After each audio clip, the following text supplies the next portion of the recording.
In regards to Taimen flies in particular, this particular pike fly on this now obsolete 5-inch long shank hook doesn't do a good job of hooking the fish. They also get a lot of leverage on the fly because of the extra long shank. So my proposal to circumvent that problem and to make things a little bit more user-friendly, we're dealing with a salmonid, and as we know, all salmonids tend to be nippers. They nip at the back of the fly often. So we're going to do this in a series of shanks. This is a 1/0 hook. This is a 4/0 hook. We're going to attach these hooks with solid stainless steel wire shanks. The reason why we're using the solid stainless instead of nylon coated is because we're dealing with fish that may reach 100 pounds or more. And with these fish, we found that they tend to separate the wire from the flies rather quickly if we just tie it down, and even if we super glue it down to the hook shank. So by passing the wire through the hook eye, we have a solid direct connection that still allows our fly to have the great wiggling movement, articulated motion that we're looking for. So we're going to build this fly in a series of 4 steps and still come up with the same length that we're trying to achieve and using the same material. Let's get into how we're going to form that material. So here we have a swatch of Hairline's Extra Select craft fur. This is the best craft fur to use because of its density and the fact that it has 3 different lengths of hair on it. So now let's take a look at the back side of this, and this is where the magic really happens. If you notice, there's a stitch line that goes across this way. And the idea here is that we're going to cut across this stitching like so. And you want to keep your width somewhere around 3/8 of an inch wide. If you get it too narrow, you won't capture enough hair and the hair will pull out. If you get it too wide, it'll make it a little bit more difficult to handle and it'll make it too bulky. So generally what I do is I just kind of spread the hair off of the backing a little bit. And this doesn't have to be too scientific. You don't need to brush it out or anything. I just want to make a little space here. Then I'm going to take my scissors, and I'm not going to hold them open real wide. I'm going to keep them narrow so I don't cut too much hair off the backing. And starting right down here at the bottom, I'm just going to cut in a relatively straight line all the way up. I will inadvertently cut some of these fibers, and we're not going to get too concerned about that. That's not a real big issue, and they'll just pull out as we go into the next step here. So now we've got this strip, and as you can see, all the stitching marks are going perpendicular to our cut. Okay, we've got our strip cut now.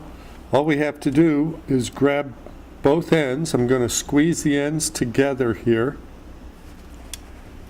and with a firm pull just stretch the material, and that takes itself and rolls itself right up into a little circle and creates its own chenille. And from this, now we can start to tie our fly and create whatever color combinations we want. I can take several different colors of this, stretch it, and have it ready to go as one solid chenille. And with the hair firmly held in place in the backing, there's not a lot of cutting and trimming that needs to be done with this material. It's simply wrapped right straight on to the hook shank. We now have a product that we can build our fly body with. So let's proceed with our first end of our shank. That's a piece of 105-pound test solid stainless steel wire.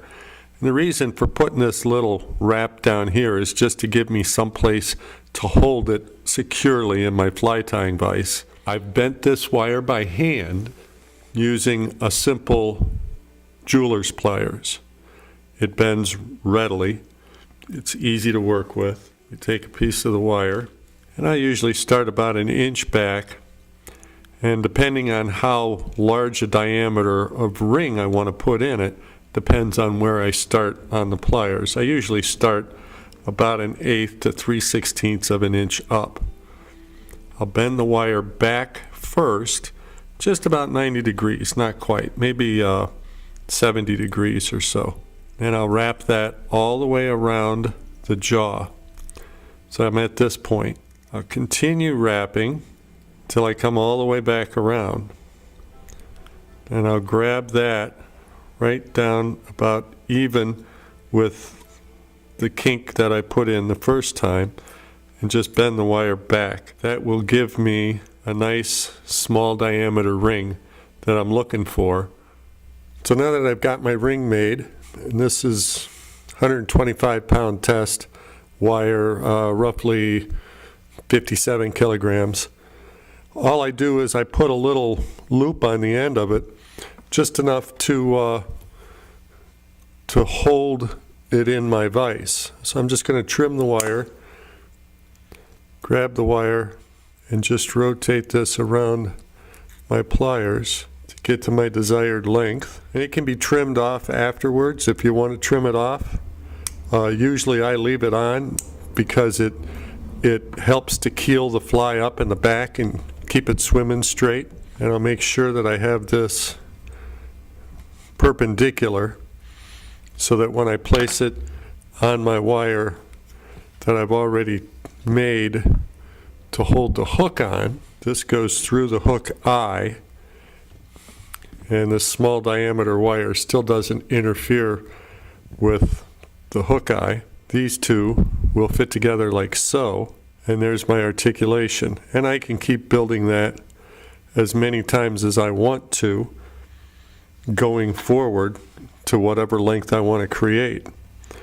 So that's where we'll start. We'll start with our wire that's set up